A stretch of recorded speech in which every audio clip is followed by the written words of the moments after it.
They told me I'd never rise above a clerk in the Air Force. That day, I decided to prove them wrong, even if it meant burning every bridge behind me.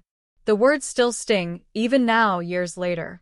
I can see the smirk on my cousin Daniel's face as clearly as if he were standing right in front of me, whispering to another officer during the ceremony. Reagan Brooks? She's paper pusher material, not command. The way their laughter rippled, controlled, quiet, but sharp as a blade, sliced deeper than any enemy fire-eyed faced in the field. Picture this, a drill hull polished within an inch of its life, flags hanging heavy, brass shining brighter than the sun, and me, 32 years old, in uniform, standing stiff at attention as if my spine were made of glass. It should have been one of those proud milestones of family frames and places on the mantle. Instead, it became the scene of my public humiliation. When my name was called, I marched forward. The sound of my boots against the floor echoed like a metronome, but instead of applause or pride, I heard the whispers. Retired officers, men who had once flown missions my father bragged about at barbecues, sat in the front row.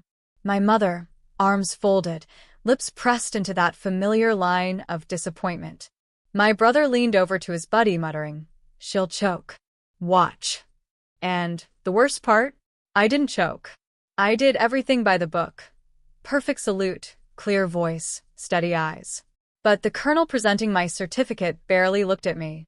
His handshake was limp, his eyes already on the next name on the list. No congratulations, no recognition. Just indifference. You might think I'm exaggerating. That maybe I was too sensitive, that the Air Force isn't supposed to hand out gold stars for effort. But let me tell you, when your own blood joins in the chorus against you, when your father's old friends snicker at your expense, when the people who should be proud of you are rooting for you to fail, the silence in that hall doesn't feel like discipline. It feels like betrayal. I kept my face frozen, the perfect soldier. But inside, I was burning. My pulse hammered like a drumline, my breath caught in my chest, and my fists itched to clench. I wanted to scream at every smug smile in the room. Do you have any idea what I've carried? Do you know the hours, the nights, the sacrifices? But discipline is a cage you learn to decorate. So I stood there, expressionless, letting them believe they had me pinned. The colonel dismissed me with a perfunctory nod, and I turned on my heel. My boots struck harder this time, anger driving each step. I could feel the stairs pressing into my back, could almost hear the bets being placed. How long before Reagan Brooks washed out, how soon before she'd be begging to come home. But here's what they didn't know. I already had the weapon in my hands. Not a rifle, not a jet, but something far more dangerous. A secret. A file I'd stumbled across weeks before that ceremony, one that contained enough to make the Pentagon itself shake. You'll want to know what was in it. I know you will, but patience is a virtue even in war. Let's just say it proved one thing beyond doubt. My family's loyalty wasn't the unshakable legacy they paraded in public. It was a mask, and masks always crack. I glanced sideways as I marched past the front row. My father avoided my eyes. My mother looked me up and down like I'd spilled something on my uniform. My brother smirked, tapping 2 fingers against his knee, as if mocking a salute. None of them clapped. Not one. That's when it hit me. I wasn't just an outsider in my squadron. I was an outsider in my own bloodline. The Air Force had taught me about chain of command, about loyalty, about honor. But what happens when those ideals are weaponized against you by the people who should have your back? What do you do when betrayal wears your last name?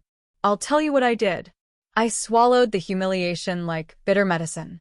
I let them believe I was small, powerless, forgettable. Because sometimes the best revenge begins with silence.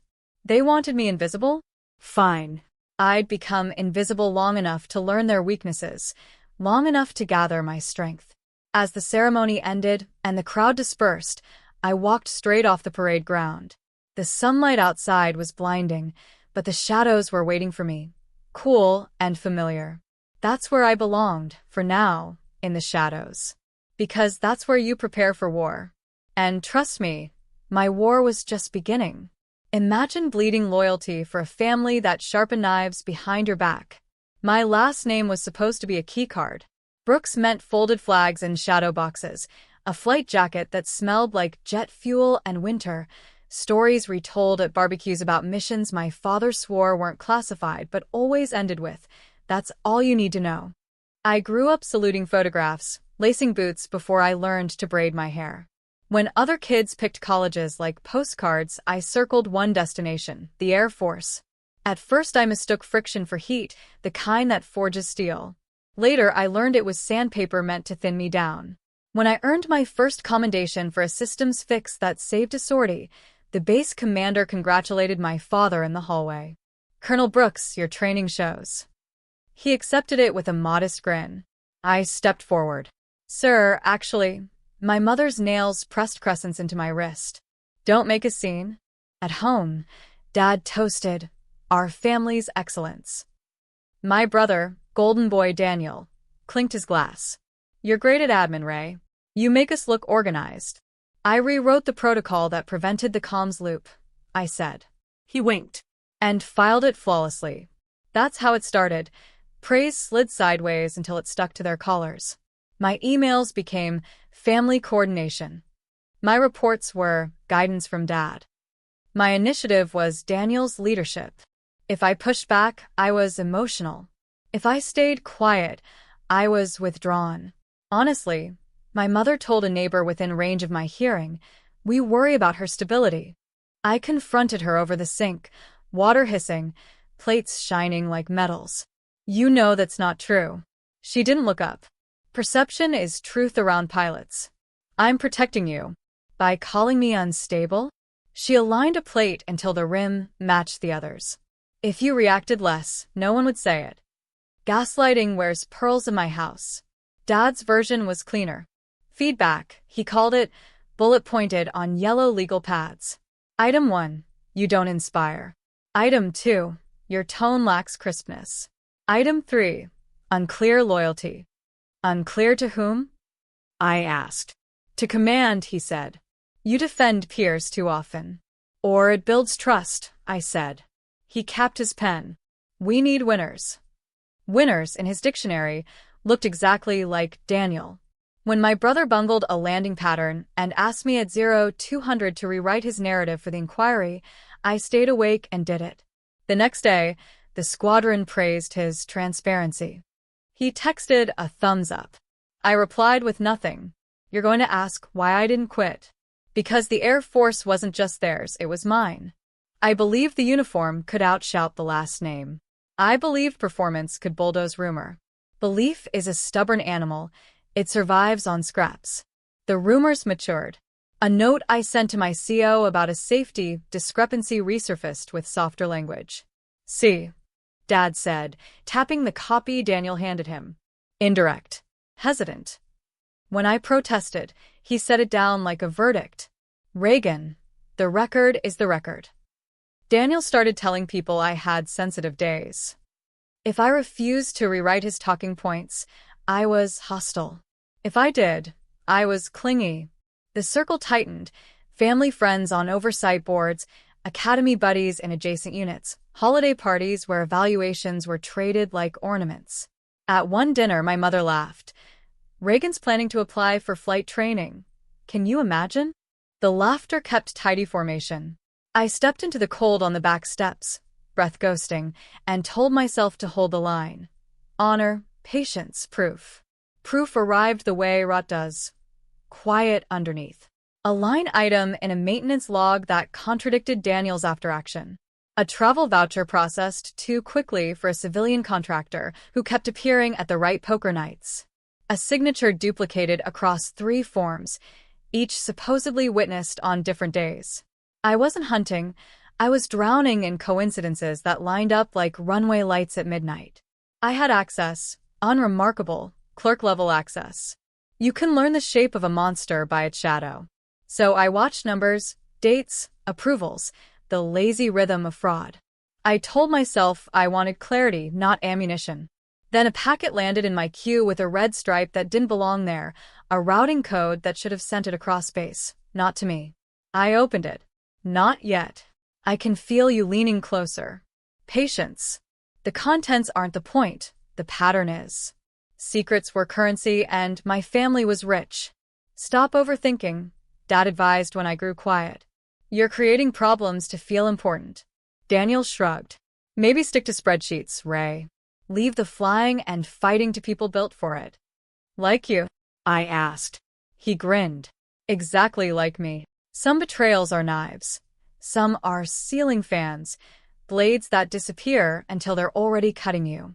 I learned to carry myself like calm air. I went to PT, did my work, smiled at the right level. Inside, I cataloged. And the more I cataloged, the more I saw the institution flex to protect a last name instead of the truth. That's when the betrayal stopped being domestic and started wearing a badge. The whispers followed me from our kitchen to the corridor outside the CO's office. A request went missing. A recommendation stalled. A panel shifted members overnight. When the meeting doors shut, I could feel my family's fingerprints on the other side of the wood. The Air Force had taught me chain of command. My family had taught me how chains can choke. The next lesson would come from the institution itself, and it wouldn't be subtle. And it was already looking straight at me. Waiting, patient, and very sure. It's one thing to be betrayed by blood. It's another to be betrayed by the very institution you swore to protect. If you want to know what institutional betrayal looks like, let me paint you a picture. A degree-holding officer, uniform pressed sharp enough to cut, reduced to chasing misfiled requisition forms because real pilots had missions to fly. My rank was the same as theirs. My hours were longer. My reward? A desk piled high with paperwork that no one else wanted to touch. Brooks, the operations chief, barked, dropping another stack onto my desk. You're good at alphabetizing. Make sure the pilots don't lose their flight rosters again. Alphabetizing. That was the joke. They called me the alphabet clerk in the ready room. My father's legacy, my brother's swagger, my family's supposedly unshakable name, reduced to office humor. In the mess hall, the joke sharpened. Hey, Reagan, you missed a spot, one major said as he pretended to polish his boots. Oh, wait, wrong, Brooks. You don't shine, you file. Laughter spread like spilled coffee. Another voice chimed in. At least Daniel's carrying the name. Imagine if Reagan was the only Brooks in uniform, we'd all be grounded. I learned how to sit at a corner table, chewing dry chicken slowly enough to avoid choking on their barbs. The sound of laughter is louder when you're the punchline. One afternoon, I walked into the hall just as Daniel was holding court, boots propped on a chair, squadron patches gleaming. He was retelling a training exercise where my name had supposedly come up. Ray? She froze. Deer in headlights. We had to step in. Good thing she's on paper duty, safe behind the desk. His friends roared. I stopped just short of their table. My shadow cut across the floor, but no one turned. I carried my tray past them like a ghost. Inside, I cataloged every word, every exaggeration, every smear. And here's the irony. While they mocked me for paperwork, I was seeing more than they ever did. Patterns in fuel allocations, irregularities in mission logs, discrepancies in requisitions. Things pilots never glanced at, things commanders never questioned. Numbers tell stories if you know how to listen. I listened, but public humiliation leaves marks. One captain, trying to be funny, saluted me in the hallway with a stack of folders balanced in his hand. Permission to refile, sir, he called out. The corridor erupted with laughter. I smiled like I didn't care, then went back to my desk and recorded another anomaly that had Daniel's name all over it. You might be thinking, why not report it? Why not expose him then and there? Because institutions protect their favorites the way families protect their golden children. The Brooks name shielded Daniel like body armor. If I'd walked in with proof, they'd have buried me, not him. That's how the system works, until it doesn't. One night, as I shredded old reports, I overheard two senior officers near the doorway. Shame about Reagan, one said. All that pedigree, none of the shine. The other replied, her brother makes up for it. Guy's a natural. She's the cautionary tale. Their voices carried, deliberate, as if they wanted me to hear. I didn't flinch. I fed the paper into the shredder, steady, eyes forward. They saw weakness. I was already learning to weaponize silence. But silence doesn't mean inaction. Every mocking salute, every snide remark, every laugh in the mess hall, they thought it was breaking me. It was building something else. Patience. Rage with direction. Revenge, sharpened to a point. Because here's the truth they never suspected. Daniel wasn't as untouchable as he thought. One mistake, just one, and the entire house of cards would tumble. And I already had my eye on the loose thread. The Air Force wanted me quiet. My family wanted me erased. But I had a plan, and I wasn't about to waste the gift of being underestimated. The alphabet clerk? She was writing a different ending. I opened a file I was never meant to see. And suddenly, I was holding proof that my family's loyalty was nothing but a staged lie. It started like every other late shift, fluorescent lights buzzing overhead, the office air stale with burnt coffee and dust trapped in the vents. My task was simple. Archive routine mission logs, cross-check requisitions, keep the alphabet neat. The job everyone mocked me for. But buried inside routine are glitches, and glitches whisper louder than people think. The file appeared in my queue, as if by accident. Wrong routing code, wrong destination. Someone careless had slipped, and it landed in my lap. A red stripe marked restricted, eyes only. I should have rerouted it. Standard procedure.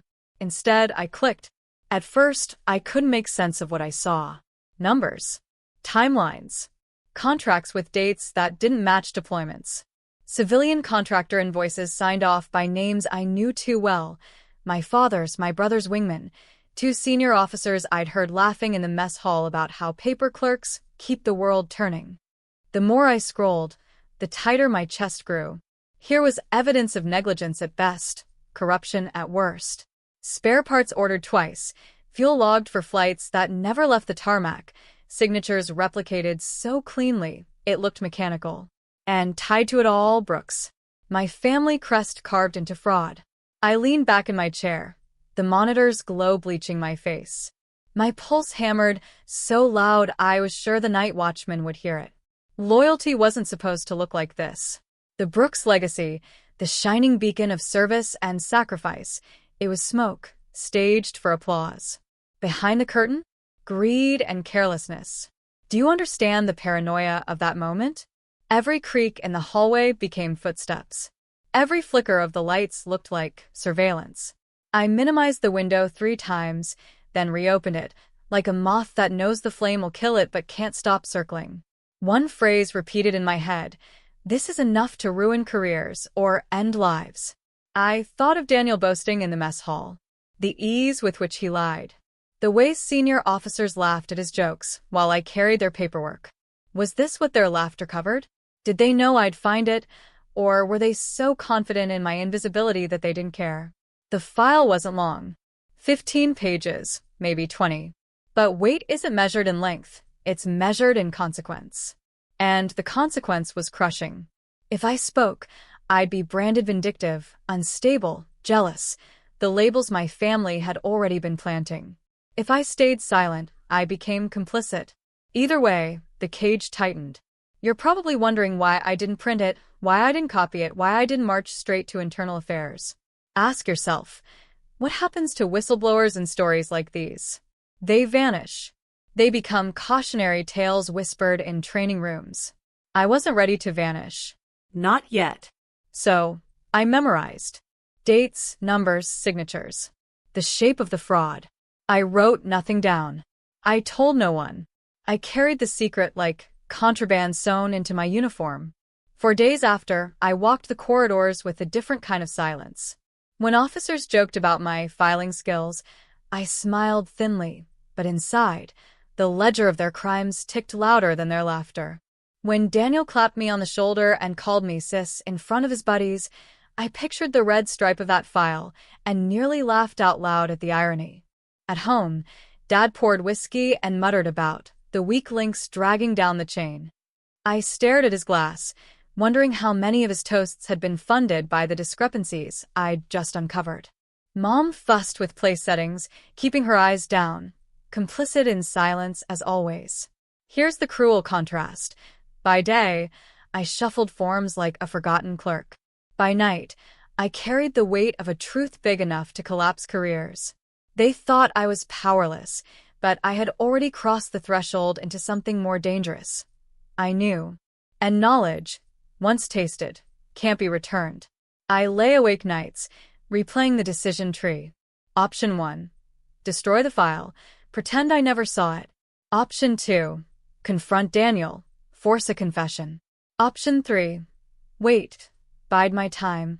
Let them dig their own graves deeper. Every option came with risk. Every option carried the taste of betrayal. But something in me had shifted. The humiliation at the promotion ceremony, the years of sabotage, the whispers about my stability, they had been fuel. This file was the spark. I decided then, I wouldn't burn quietly. The institution wanted me invisible. My family wanted me erased. Instead, I'd become the shadow in their blind spots. I'd let them keep mocking me, keep underestimating me. All the while, I'd be holding the matchbook. The file hadn't just shown me fraud, it had shown me possibility. And once you see possibility, you can't unsee it. So I walked into the next morning's shift with steady hands and an expression no one questioned. I filed the forms, made the coffee, smiled at the jokes. Inside, though? Inside I had crossed a line. And once you cross that line, there's no coming back. They wanted me silent. They wanted me gone. Instead, they gave me reason to fight. The first sign was subtle. A memo I hadn't written appeared in my personnel file, stamped with my digital signature. It was a complaint, angry, insubordinate, directed at a superior officer. Except I'd never sent it. The phrasing wasn't even mine. I knew exactly who had planted it. Daniel had always been good at copying my voice, right down to the way I cut sentences short when annoyed. I went to the records office. "This isn't mine," I told the clerk. He shrugged. "It's on your profile, Lieutenant Brooks. If you've got a problem, take it up with your CO. My CO didn't mince words. "Reagan, insubordination doesn't fly in this branch. You've been skating on thin ice already. Consider this your final warning." His tone wasn't harsh. It was dismissive, the way you'd scold a child for stealing candy. That night at home, I tried to confront Daniel. "You think I don't recognize your hand in this? You forged that memo." He smirked over his beer. "Ray, if you can't handle the heat, maybe the Air Force isn't for you. No shame in going back to civilian life." Dad backed him up. "Your brother's right. We've given you every chance to make something of yourself. Maybe it's time to accept you're not cut out for this." Mom twisted the knife with a sigh. "Reagan, honey, your moods make people nervous. Maybe you did write it and forgot." Gaslighting perfected. The sabotage didn't stop at one forged memo. A requisition I'd filed correctly was lost. A report came back flagged as incomplete. Suddenly, my evaluations dipped. Where I'd once been described as methodical, now I was slow to adapt. Where I'd been detail-oriented, I was now overly rigid. The language of dismissal had begun. In the mess hall, the whispers grew louder. "Brooks can't keep her files straight." She snapped at command. "Unstable." Laughter followed me from one end of the base to the other. The humiliation at the promotion ceremony had been sharp, but this was suffocating. I felt the walls close in, the cage lock tighter. One night, alone in my bunk, I broke. Silent tears into my pillow, fists clenched, nails cutting crescents into my palms. I hated myself for crying, but grief and rage often wear the same mask. I thought of quitting, of packing it in, walking away, proving them right just to end the misery. But then I remembered the file. The red stripe, the signatures, the fraud buried in plain sight. If I left, that truth left with me. And maybe that was the point. They hadn't just mocked me. They hadn't just sabotaged me. They were trying to erase me before I could speak. And something inside me hardened. The next day, I put on my uniform with hands that didn't shake. I walked through the halls with eyes steady. Let them laugh.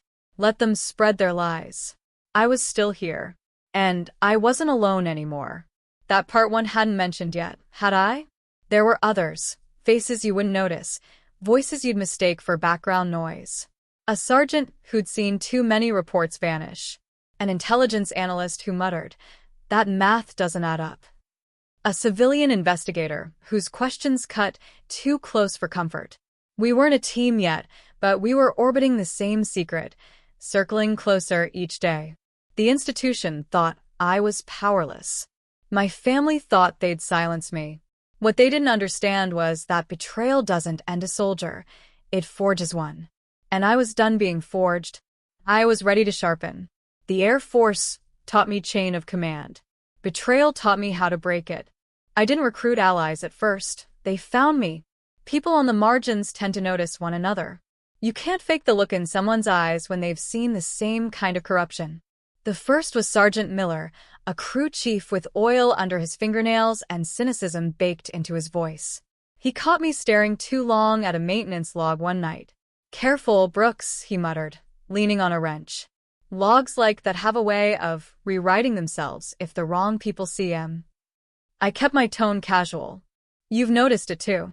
He smirked without looking up. "Noticed it?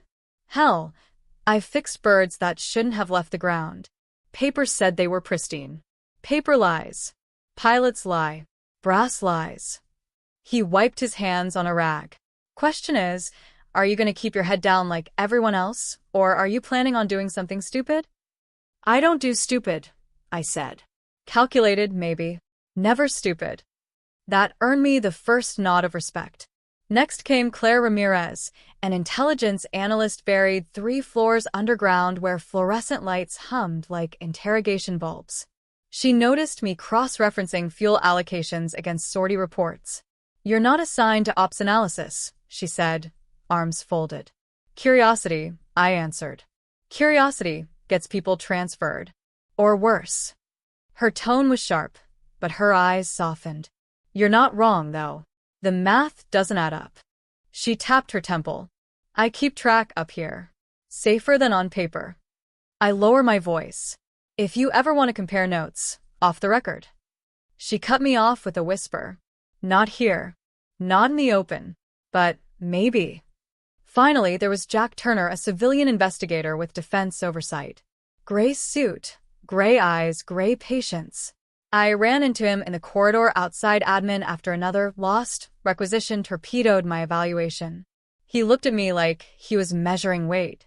"Lieutenant Brooks, funny how your file keeps growing dents that don't match your service record." "You've read my file?" "Reading files is my job. Knowing which ones smell rotten is my specialty." He leaned in. "Yours stinks, but not because of you." That was the first time I believed I wasn't completely insane. We started small, coded conversations, scraps of dialogue no one else would catch. Miller would mutter, "Check the bird's belly," and I'd find a maintenance record doctored to cover shortages. Claire would slide a coffee cup across the table with a number scrawled underneath, coordinates that didn't match official mission data. Turner asked questions no one else dared. Why would a requisition for parts be approved twice under 2 different authorizations? And why does the name Brooks appear on both? We became a constellation in the dark, invisible to most, connected by whispers. "Think you're building a case?" Miller asked one night in the hangar, cigarette glowing like a warning light. "Not yet," I said. "I'm building patience." Claire smirked. "Patience is overrated. Data isn't. When the bombshell drops, it has to be airtight." Turner tapped his folder. "And, trust me, it will drop. Your brother's cocky. Cocky men make mistakes." There it was, the crack in the armor. The same thought that kept me awake at night. Daniel wasn't untouchable. One slip, one careless move, and the whole facade would collapse. Still, paranoia gnawed at me. We met in shadows, spoke in fragments, acted like criminals when all we were doing was telling the truth. Every time I left a meeting, I felt eyes on my back. Every salute felt heavier, like it carried a question. Does she know? You might wonder why I risked it. Why not walk away, save my career, cut my losses? Simple. Once you see rot, you can't unsee it. Once you hear laughter in the mess hall and know what it's covering, silence becomes complicity. So, I built a team out of ghosts. A sergeant with grease on his hands. An analyst with numbers in her head. An investigator who smelled corruption like smoke. And me, the so-called alphabet clerk. Together, we had something dangerous. Clarity. And clarity, when aimed right, is more lethal than any weapon. Because the day was coming. The day Daniel would slip. The day the institution's mask would crack. And when that bombshell dropped, it wouldn't just be my family that paid. It would be everyone who mocked me. Everyone who thought I was invisible. We weren't planning revenge. We were planning justice. And execution was next. Every betrayal has a cost. I made sure they paid in full. I started with a paper cut. Daniel kept a locker on the flight line. Miller forgot to click the lock after inspections. Inside was a burner phone, too clean for a man who swore everything was by the book. Claire pulled a simple metadata trace, timestamps and sectors, and printed one page matching 3 late-night calls to a contractor who billed fuel for flights that never launched. We slid the page into an interoffice envelope where Daniel would find it. He swaggered into the mess hall, but his cup rattled. "You look jumpy," I said. "Bad sleep," he muttered. "Keep regular hours," I said. "Honest pilots fly straighter." The smile that rose on his face died halfway. The second cut bruised deeper. My father's readiness reports. Colonel Brooks wrote briefings like parades, shiny at a distance, hollow up close. Claire and I cross-checked his last 3 submissions against raw sortie logs and fuel draws.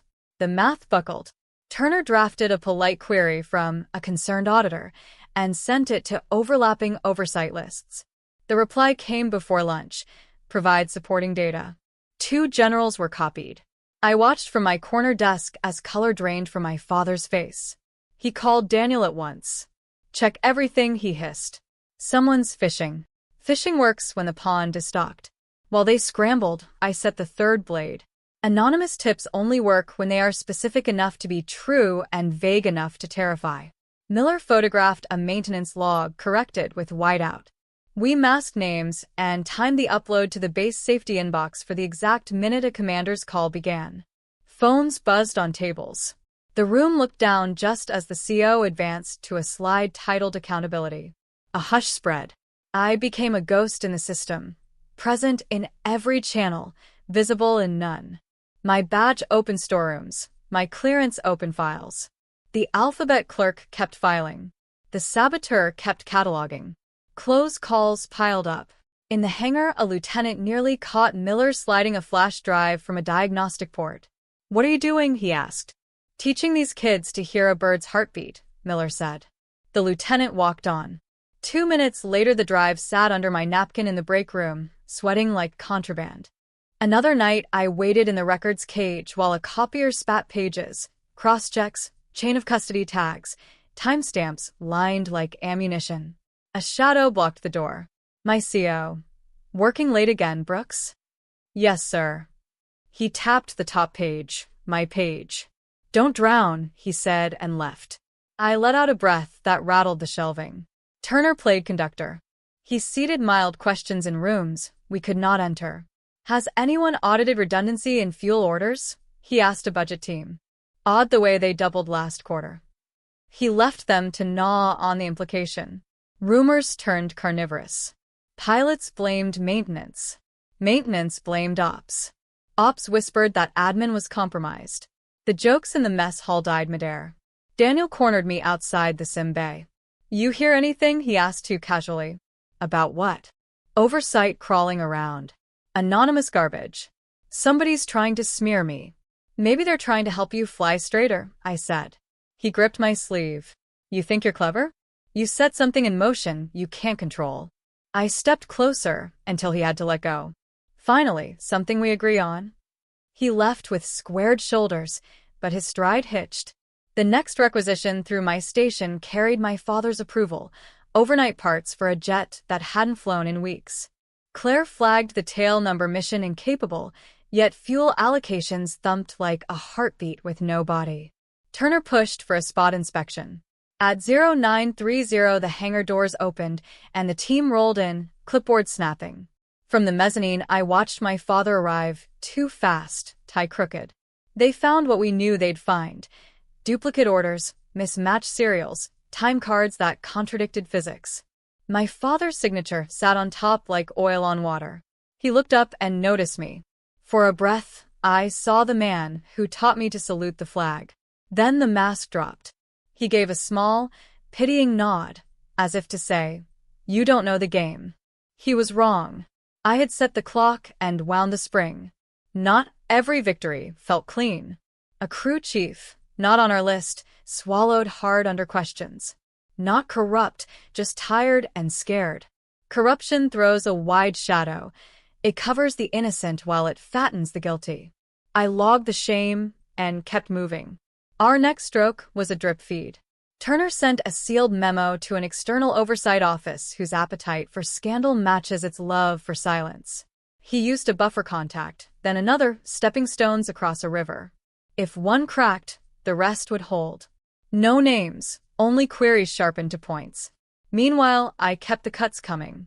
A redacted snippet of Daniel's burner traffic accidentally appeared in a squadron admin packet. The clerk, a gossip with a conscience, gasped loud enough for 2 pilots to hear. A calibration record with a glaring timestamp error appeared on a shared drive for 8 minutes, then vanished. Tips pinged from outside networks at odd hours, never the same path twice. Each drop small, true, deniable. Chaos rose like heat. Meetings multiplied. Doors closed. My name left the jokes and entered agendas. "Where is Lieutenant Brooks assigned today?" a major asked, too casual. I kept my routes unpredictable and my hands clean, a ghost logged by the system and forgotten by the living. That night I parked in the far lot, windshield filmed with frost. My phone hummed. "Brooks," Turner said. "Expect movement. Your brother has a meeting he didn't schedule. Your father will be asked for originals he can't produce." Someone above them just realized their parachute is packed with paper. "When?" "Soon." "You'll hear it." I ended the call and listened to the bass breathe. A hangar door groaned. A jet taxied, lights blinking like a pulse.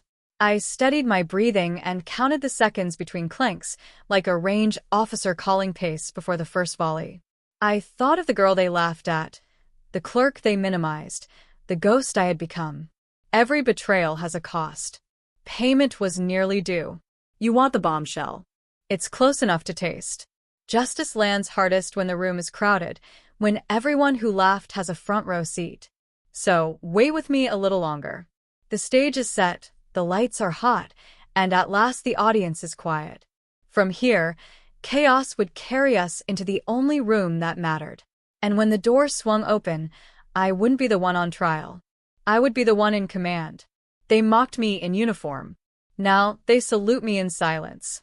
The summons was a plain calendar block. Review panel 0900 earring. Turner's text followed. "It's time. Bring nothing. Remember everything." I pressed my jacket flat and walked past photographs that smiled like secrets. Security swallowed my phone and pen.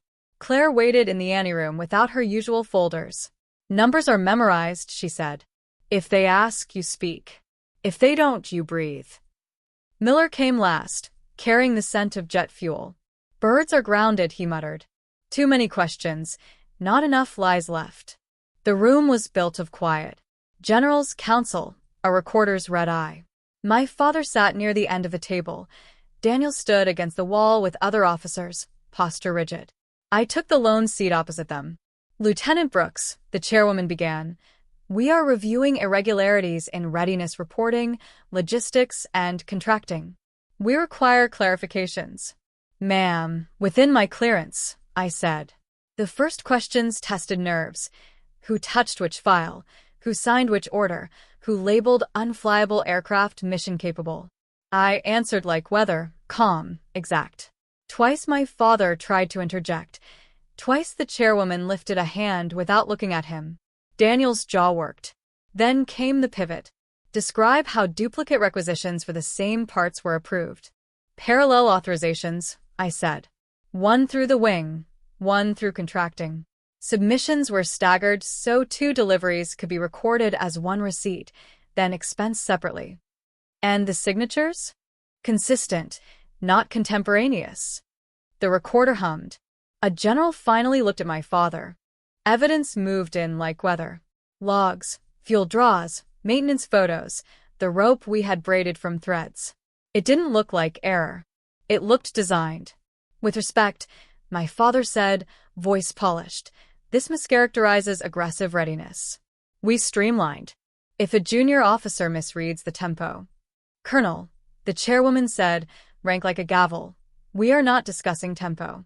We are discussing truth. Daniel's turn came on a thinner line. Captain Brooks, counsel said, explain these late-night calls to a vendor during no-flight periods. Flight planning is never off-duty, he tried. Is that why you used an unregistered device? He chose the oldest refuge. I don't recall. Silence flexed. Somewhere a door whispered shut. Lieutenant Brooks, the chairwoman said, eyes returning to me. How did this come to your attention? I was assigned clerical duties, I said. I noticed numbers that didn't agree with aircraft status or mission outcome. I reported within channels. Items went missing. So I memorized. And your relationship to Colonel Brooks and Captain Brooks? Family, I said. By blood, not by conduct. The panel recessed. In the corridor my father approached, tie still wrong. You don't understand scale, he said softly. This keeps the machine running. The machine isn't entitled to lie, I said. You are throwing your name away. It was thrown already. Daniel slid beside him. Witch hunt, he said. You're the grudge doing the flying. Maybe, I said. Maybe I'm your headwind. Back inside, the tone had shifted. New officials arrived, insignia heavy, questions heavier. They called auditors with ledgers for tongues. The narrative widened from a colonel and a captain to a culture that rewarded shortcuts and punished truth. Final question. Lieutenant, had you authority months ago, what would you have done? Grounded affected aircraft, audited vendors, removed command influence from reporting, I said. We fly on truth, or we don't fly. Understood. We were dismissed. Word moved faster than people. An aide told Daniel to remain available. Another handed my father a folded note. 2 security officers arrived with the inevitability of thunder. Inside, ink hardened into decisions. Outside, Miller bumped my shoulder. Birds'll be safer tomorrow. Claire exhaled like finishing a proof. The door opened. The chairwoman stepped into the hall. Lieutenant Brooks, she said, your recall and testimony were exemplary. Expect interim orders. I saluted. She returned it. The corridor watched. My father was escorted past without looking at me. Daniel did. For a second, he was 12 again. Then he remembered his posture and looked through me. The officers flanking him saluted, not to him. To me. They mocked me in uniform. Now they salute me in silence. You want the ending, the ledger balanced, the titles announced. Justice isn't a trumpet. It's signatures, suspensions, badges surrendered, access revoked, a chain peeling one tarnished link at a time. My father retired at speed with words that mean less than they sound. Daniel was grounded, then reassigned pending review. Investigations widened to hands that had clapped at the wrong times. And me? Orders arrived with a new seal. Interim command of a unit whose birds would not leave the ground unless the numbers could stand and swear. I walked the flight line at dawn. A young airman snapped to attention so fast his cap tilted. Ma'am, he said, proud and afraid. Cruz paused. The salute traveled down the row like current finding ground. I returned it and let the moment land. The girl they laughed at became their commander. The announcement hit the base network at 1600. Temporary relief of command pending investigation. Interim authority delegated to Lieutenant Reagan Brooks, effective immediately, with responsibility for flight safety, maintenance oversight, and readiness reporting. No trumpet, just text that rippled through inboxes. Some replied all with one received. Others came to my door and knocked once, like a pledge. I assembled the unit as the sun slid behind the hangars. New rule, I said. No bird lifts unless its numbers can stand in front and swear. If a form lies, the aircraft stays. Heads nodded, shoulders eased like metal when tension releases. We recertified tools, rechecked logs, and pulled panels no one had opened. I read the board's interim directives, assigned audits, and moved one jet back to the barn. If truth grounds us today, I told them, truth keeps us alive tomorrow. Miller grinned. That'll teach tempo manners. Claire tapped her temple. Ledger's clean. Keep it that way, I said. I'll keep the sky honest. You'll ask if vindication feels sweet. It doesn't. It feels like air without fumes, a hatch opening to daylight. It feels like work finally beginning. Later, in my office, I opened the blinds onto a clean strip of sky. Files waited. Honest work. Turner's note sat beneath. You did not win alone. You did not win by accident. I locked it away, not to hide a secret, but to honor a truth. And the secrets I didn't reveal, maybe one day I will. Not to burn the world. To keep it honest. For now, the birds would fly only on numbers that could carry their weight, and the mess hall would have to find a different joke. I walked back out with a checklist and a pen, and when the engines rolled, they sounded like something I had nearly forgotten how to trust. They sounded like home. This was my story, how the ones who mocked me were forced to salute me. Justice came, and I took back my honor. If you want to hear more dark betrayals and powerful revenge stories, make sure to subscribe to Revenge Repeat. Now I'll leave you with one question. If you were in my place, would you have exposed your own family or stayed silent?